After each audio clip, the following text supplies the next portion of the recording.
2025 ഏപ്രിലിലെ current അഫയേഴ്സുകൾ നമുക്കൊന്ന് നോക്കാം. കെട്ടിടങ്ങളിൽ കൂൾ റൂഫ് സാങ്കേതിക വിദ്യകൾ പ്രോത്സാഹിപ്പിച്ച് ഉള്ളിലെ ചൂട് കുറയ്ക്കുകയും ഫാനുകളുടെയും എയർ കണ്ടീഷണറുകളുടെയും ഉപയോഗം കുറയ്ക്കുന്നതിനുമുള്ള പദ്ധതിയുടെ പേര് എന്താണ്? പദ്ധതിയുടെ പേരാണ് കുളിർമ.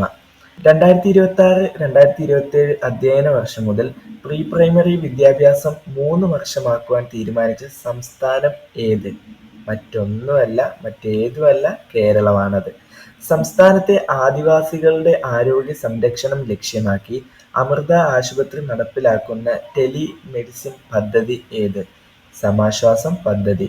അംഗപരിമിതർക്ക് അടിയന്തര ഘട്ടങ്ങളിൽ സഹായം നൽകുന്നതിനായി സാമൂഹിക നീതി വകുപ്പ് ആരംഭിച്ച പദ്ധതി പരിരക്ഷ.